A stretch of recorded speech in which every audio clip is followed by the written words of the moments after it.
There is a child somewhere in Igbo tonight, whose name means safe journey, but her journey began with abandonment, and the people who left her never imagined that one day she would find her way back. If this kind of story is what you love, subscribe right now and turn on your notification bell. Drop a comment and tell me, what is one decision you made out of fear that changed everything? Share this video with someone who needs to hear Ijeoma's story today. Now sit back because this story is about to begin. Ugwu Oji was the kind of village where everybody knew everybody, where the morning air carried palm oil and firewood, and life moved the way God intended. But even in the most peaceful places, the deepest wounds are the ones nobody ever talks about. Amadi built everything in this village with his own two hands: his compound, his farm, his name, his pride. And beside him was Nneoma, a woman whose name meant good mother and whose laughter could fill any room she entered. When Nneoma became pregnant, the whole compound celebrated, and when the baby arrived, small and perfect, breathing with fierce determination, they named her Ijeoma. Safe Journey, they called her. They had no idea how true that name would become. Amadi was not a bad man, understand that before anything else, but he had watched his uncle's family destroyed with his own eyes, and that image never left him. Fear, when it is fed long enough, becomes something even a good man cannot control. For 3 days after Ijeoma was born, Nneoma held her and did nothing else. She memorized the shape of her daughter's face, the curl of her fingers, the sound of her breathing. She did not know why she felt the need to memorize it. She would spend the rest of her life wishing she had listened to that feeling. When Amadi said they were going to see Dibia, Nneoma did not argue. She wrapped Ijeoma against her chest, kissed her forehead, and followed her husband into the morning. She would spend the rest of her life wishing she had refused.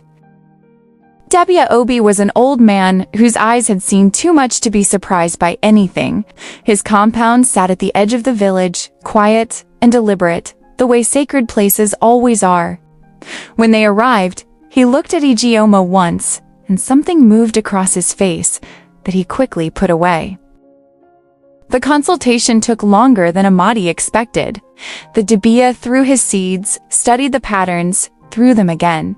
The silence in that room was the kind of silence that has weight. When Dibia finally spoke, his voice was quiet and certain. This child carries a dark chi. If she remains in your household, she will be the instrument of your family's destruction. Nneoma's arms tightened around Ijeoma without her even realizing it. They did not speak on the walk home, not one word. Amadi stared ahead. Nneoma held Ijeoma close, and between them, a decision what was already beginning to form in the silence. That night, Amadi spoke quietly about everything he had built, everything he feared losing. Nneoma listened and held her daughter and said very little. What she said in the end, she would never forgive herself for. She said, "What do you want to do?" Nneoma dressed Ijeoma in the best wrapper she had that night. She fed her slowly, kissed her forehead, her cheeks, her small hands. Then she picked up a needle and thread and stitched her daughter's name into the cloth. Ijeoma, Safe Journey, the only thing she could still give her. They entered the forest before the first birds had begun. Amadi carried Ijeoma. Nneoma walked beside him. Neither of them spoke. Neither of them looked at each other, because some things, once done, cannot be undone. When they reached the clearing, Amadi knelt and placed Ijeoma on the earth. He stood up. He turned away. Nneoma stood one moment longer, one moment that would replay in her mind every day for the rest of her life. Then she turned and followed her husband out of the forest. And then Ijeoma was alone. a tiny life in a dark forest, with nothing but a name stitched into her cloth, and the moonlight above her. She did not cry for long. She simply lay there and breathed, as if she already knew that she was going to be all right. Chukwuka and Adanna had been married for 11 years without a child. The longing in their home was the kind that fills every room quietly and never leaves. They had prayed, they had tried, they had waited, and then on an ordinary morning, the gods answered in a way nobody could have planned. They were on the forest path home from market when Adanna heard something that stopped her feet. A sound, small and certain and alive. They found Ijeoma in the clearing, wrapped warmly, furious and demanding. And when Adanna picked her up, the baby quieted immediately and held her finger like she had been waiting. Chukwuka and Adanna looked at each other over this child they had just found. They did not need long to decide. They kept the name stitched into her cloth. They called her Ijeoma, and they took her home and loved her, with 11 years worth of waiting. Ijeoma grew up knowing without any doubt that she was loved. Chukwuka came home from the farm and looked for her first, every single time. Adanna pressed her face into her daughter's hair and breathed slowly, like she was storing the memory. And Ijeoma grew, bright and still and intelligent, the kind of person that elders noticed and never forgot. By the time she was a young woman, Ijeoma had built a trading business from nothing. A small table of foodstuffs that grew, through sheer will and intelligence, into something that gave others work. Merchants knew her name. Elders respected her. She had become exactly what her name promised. But underneath all of it, there was always a question she could not fully silence. Chukwuka and Adanna had told her the truth, that they found her in a forest, wrapped in a cloth, with her name in it. She received that truth calmly, the way she received most things. But she had never stopped wondering. Back in Ugwu Oji, the village had been watching Amadi's family for years. The farm was thinning. The compound had grown quieter than it used to be, and the elders remembered. They remembered the pregnancy. They remembered the baby girl. They remembered that one morning, without explanation, she was simply gone. Amadi, who once walked through Ugwu Oji like he owned the ground beneath his feet, now moved carefully, quietly, like a man trying not to disturb something he could not see. And Nneoma had aged in a way that had nothing to do with years. She had been eaten, slowly, from the inside. It happened on a Harmattan night, when the sky was full of stars and Ijeoma had no reason to feel unsettled. She had eaten, said her prayers, and gone to bed like any other night.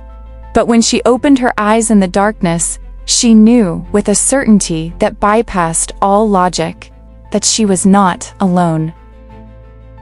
The spirit did not frighten her. That was the first thing she noticed. It spoke, not with a mouth, but with something older than language. And it showed her everything. A village between two hills. A man named Amadi. A woman named Nneoma. A Dibia. A prophecy. A forest. And a name stitched into a cloth. It told her that her finding was not an accident. That the same force that brought her into the world made sure she did not leave it in that clearing. She had been placed, not abandoned. There was a difference, even when it did not feel like one.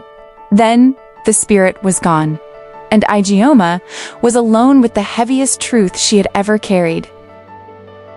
She did not sleep again that night.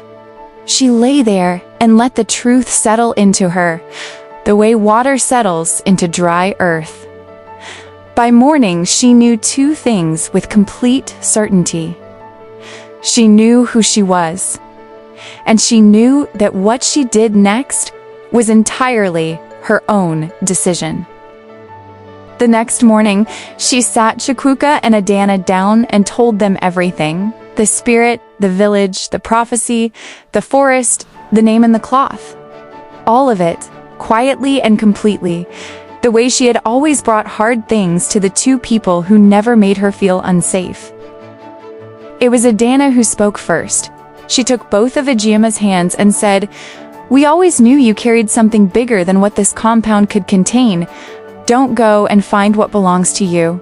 You will always know where home is." She told herself she was going on a trading journey. She told herself many things, but the road she took led, as it had always been going to lead, straight to Ugwu Oji. She entered the village on a market day, when the square was full and her arrival was witnessed by many. She did not know exactly what she was looking for. She only knew that something in her feet had always known this road. And then she saw it, the compound with the large Udala tree at the center, exactly as the spirit had shown her. She stood at the gate for a long moment. Then she walked in. It was Nneoma who recognized her first, not from her face, from something else entirely. The way she stood, the shape of her hands.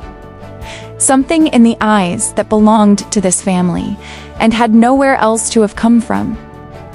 Nneoma came to a complete stop in the middle of her own courtyard and stared. She walked toward her daughter slowly, the way you walk toward something you are afraid will disappear. When she was close enough, she reached out and took both of Ijeoma's hands in hers. She looked at them. She turned them over. She pressed her lips together. Then she looked up and said, in a voice that barely existed, "Ijeoma." Amadi came out of the house to find his wife holding the hands of a stranger. He stopped in the doorway. He looked at the young woman's face. And he knew. The story came out over several hours in pieces, the way buried things always come out. Nneoma talked. Amadi sat in silence. And Ijeoma listened to all of it, still and straight, like a woman who has learned to receive hard things without collapsing. When they finished, Ijeoma was quiet for a long time. Then she said, very quietly, that Dibia said I would destroy this family. She looked around the compound, at the thinning farm, at her father's bowed shoulders, at her mother's hollow eyes. "You did not need me for that," she said. "You did it yourselves." She did not stay long. She left them her trading contact, not forgiveness, not rejection, but something more honest than either. A door, left slightly open, by someone who had not yet decided whether to walk through it. Amadi sat alone in his courtyard long after she left. He looked at the dead Udala tree, the empty compound, the quiet that had no peace in it. The destruction had never been in the child. It had been in the decision. Ijeoma walked the road home under a sky full of stars. She did not yet know what she would do with everything she was carrying. But her head was up and her steps were steady. She was still Ijeoma, and that was enough for tonight. The oracle does not lie, but it also does not explain. It shows the destination and leaves the road to the human beings who must walk it. Amadi and Nneoma feared a prophecy, and in fearing it, they fulfilled it themselves. Ijeoma was abandoned in a forest and named Safe Journey. And Safe Journey was exactly what she became. When Ijeoma walked through that gate, Adanna was already at the door. She did not ask questions. She simply opened her arms. And Ijeoma, the woman who had carried the heaviest truth of her life, and walked away, standing. Walked into those arms, and finally exhaled. Because home was never the place she came from. Home was the place that chose her.